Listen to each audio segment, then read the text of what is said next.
7 अप्रैल 2026 रात का लगभग 1 बज रहा था।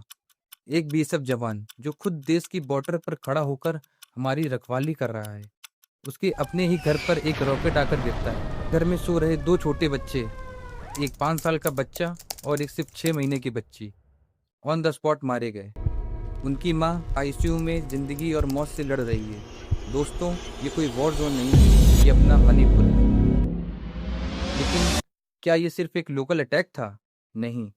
इसके बाद जो हुआ, मास प्रोटेस्ट, इंटरनेट बैन और सीआरपीएफ की फायरिंग में 3 लोगों की मौत, इसने पूरे नॉर्थ ईस्ट को हिला दिया है। 1 साल के प्रेसिडेंट रूल के बाद चुनी गई सीएम खेमचंद सिंह की सरकार के लिए पहला सबसे बड़ा इम्तिहान है। आज हम समझेंगे कि मणिपुर की ये आग बुझ क्यों नहीं रही है और इसके पीछे कौन सी बड़ी ताकतें हैं। नमस्कार दोस्तों, वेलकम टू दी कनपुरिया डिप्लोमेट। चलिए शुरू करते हैं आज की हमारी एनालिसिस। दोस्तों, मणिपुर को समझने के लिए सबसे पहले उसकी ज्योग्राफी समझिए। बीच में है इंपल वैली, जो पूरे स्टेट का सिर्फ 10% एरिया है, लेकिन यहाँ 60% पॉपुलेशन रहती है, जिसमें मोस्टली मेटी कम्युनिटी से बिलोंग करते हैं। इसके चारों तरफ है 90% हिल्स, जहाँ कुकीजू और नागा ट्राइब्स रहती हैं। जियो पॉलिटिक्स यहीं से शुरू होती है। वैली के लोगों को लगता है कि उनके पास जमीन कम है और बाहर से लोग इलीगल इमिग्रेंट आ रहे हैं। वहीं हिल ट्राइब्स को लगता है कि सारा पैसा और पावर वैली में ही है। प्रॉब्लम लैंड लॉस की है। हिल ट्राइब्स वैली में लैंड यानी जमीन ले सकते हैं, पर वैली के लोग हिल्स में जमीन नहीं ले सकते। जब 2023 में मेडीज को एसटी स्टेटस देने की बात उठी, तो हिल्स में डर सा बैठ गया कि उनकी जमीनें छिन जाएंगी।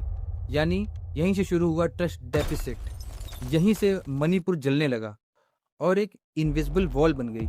आज हालात ये हैं कि वैली का बंदा हिल्स नहीं जा सकता और हिल्स का बंदा वैली नहीं आ सकता।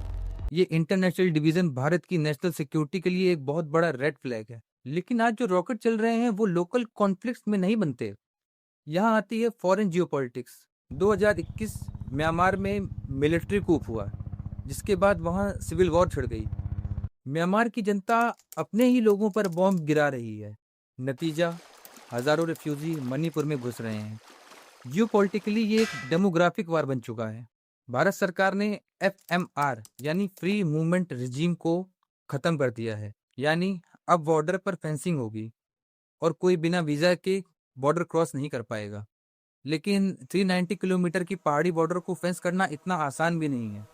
म्यांमार से सिर्फ लोग नहीं आ रहे हैं, वहाँ के मिलिटेंट ग्रुप भी मणिपुर के बफर जोन का फायदा उठाकर यहाँ शेल्टर ले रहे हैं। दोस्तों, एनआईए अब यही इन्वेस्टिगेट कर रही है कि क्या ये recent bomb attacks Myanmar based militants की साजिश तो नहीं। लेकिन यहाँ एक सवाल ये उठता है कि इनके पास पैसा कहाँ से आ रहा है। इसका जवाब है ड्रग्स। मणिपुर गोल्डन ट्रायंगल के गेट पर बैठा है।